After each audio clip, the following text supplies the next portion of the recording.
Hi, welcome. This is Marty Murphy. And before I start the content of this newsletter video, I just wanted to share this, what I think is pretty funny. I always tend to wait to do newsletter videos on days that I've showered and made myself look more appropriate. And I wanted to share this because I want to commit to myself and to you that when I have an inspiration hit, I want to share that. And I might not have showered that day. And I have a couple of friends that we joke about this because when you work for yourself and you work out of your home, and like my office mates are 2 dogs and 2 cats, you can get away with a lot more. And sometimes that's not always a great thing, but it's also can be a really good thing.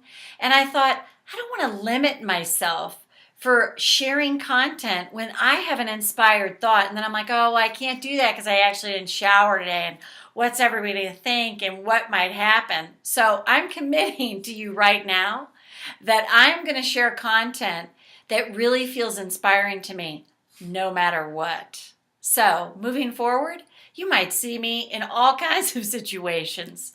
So anyway, now on to the content. So the topic of today's newsletter is Pardon the Interruption, and how the power of interrupting can actually change your life. And what do I mean by that? I've talked about this when I've had talks, and so I'm going to have you do a little exercise right now. So close your eyes and just get quiet. And now I want you to stop the next thought that comes into your mind. Just stop it. Stop it. Stop that next thought. How successful were you at that? Were you able to stop it? I'm going to say no. It's impossible to stop a thought. You can't stop the thought. Maybe if you're an ascended master, maybe if you're deep into meditation and you've really done it, you've learned to be able to do that differently. I'm not hanging out with Buddha yet. I cannot stop my thoughts. So I really ask you to check in on that. You can't stop your thoughts. You can't stop them.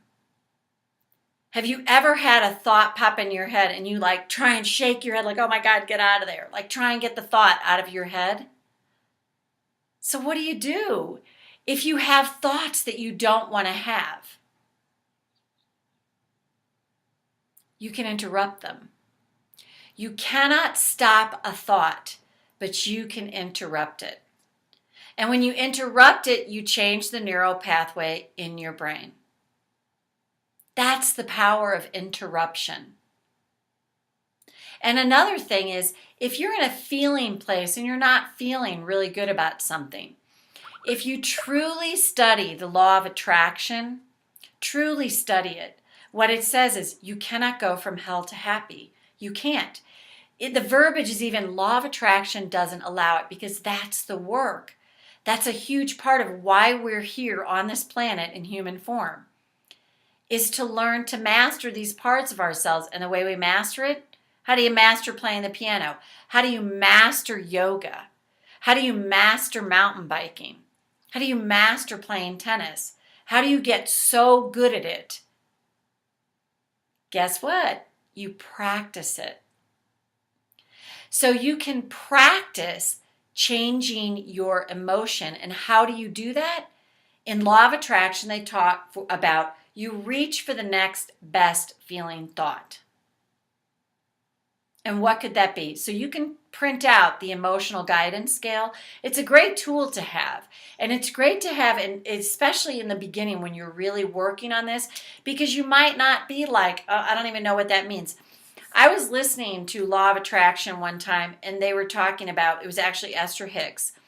And she said, Abraham said, when you're in despair, and you can move yourself into the healing power of revenge, you have changed yourself emotionally.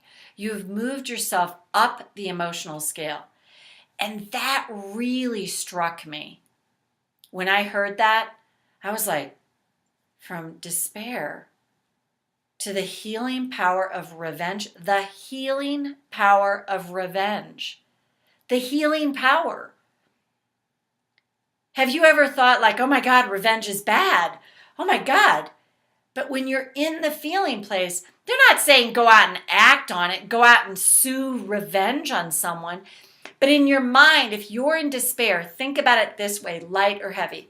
Think about being in despair. If you can call to mind right now a time when you felt really in despair, if you have to close your eyes again, float back to that time and try and put yourself there as best as you can. Despair. Light or heavy? I know for me, it's really heavy to feel in despair. But now if I think, I'm in despair, let's say somebody's wronged you and you're in despair over it and they really treated you poorly and you're in despair and you're sad. It's like you want to thumb suck and grab your binky and crawl under the covers. You're in despair. And there's nothing wrong with that. But does that feel light or heavy? You have to allow yourself to feel that. I absolutely believe that. Just allow it to be what it is without the judgment. But now think about, does this feel lighter or heavier? You think about that person and how they wronged you. And in your mind, you start concocting like, oh my God, wouldn't it be fabulous if this happened? And right in that moment, they felt what it felt like. Does that feel better, lighter than feeling in despair? I know for me it does. And that was like such an eye-opener for me. And they're not saying go out and sue revenge on somebody, but get yourself to a better feeling place. There's more power in that. There's more energy in that. It does feel better than to feel in despair. And allow that to be what it is. So if you're in revenge, allow yourself to feel it. You can tap through it, which is great. But take the judgment out of it. This is such a critical point. You cannot change what you judge. I think I'll say this on every single newsletter. And just practice non-judgment. Practice it. Oh, wow, there I am judging myself. Oh, wow, I caught myself judging myself. There I am judging myself. That's a pattern interrupt. That's interrupting a thought. So moving yourself up the emotional scale and then interrupting a thought, those are two powerful tools that you can have available to you all day long. So let's say you're back in despair and you have thoughts just firing off about despair. You cannot stop the thoughts, but you can interrupt them.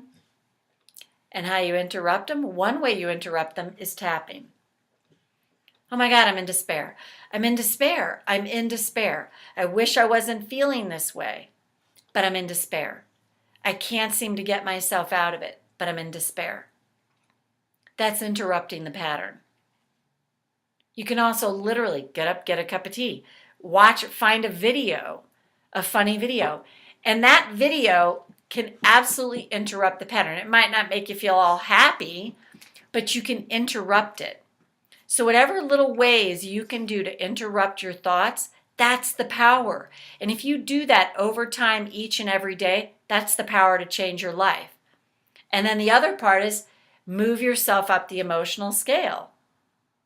So you can interrupt the thoughts and then like I'm in despair, but now actually I feel kind of insecure. And if you look at the emotional guidance scale, that's actually a step up. It's the next step up. Well, I feel kind of insecure right now. And that really does, if you really think about it or feel about it, it does feel better. And you know that you've moved yourself up the emotional scale. Nobody else may know that. They may be like, you look exactly the same to me. But so what? So what? They don't see it. So what? I see it. I see that I've changed it. I see that I've moved myself up the scale. And have you ever been in a thought, or feeling some way and somebody's like trying to tell you to get happy? And somebody used this recently and you want to throat punch them? I was like, oh my God, throat punching them. But I was like, oh, I can kind of relate to that. And you feel that way. That's the perfect time to tap. It's like, wow, they don't get it. They're telling me that I should be able to shift this. And I can't. I just can't right now. And honor that about yourself. And that's a way you interrupt that too. Because all that does is end up making you feel guilty, or that you should be able to shift it, and you can't in that moment. But you can interrupt it, and you can move yourself up the emotional scale. So, thanks for being here. And next time, who knows what you're going to see on the video.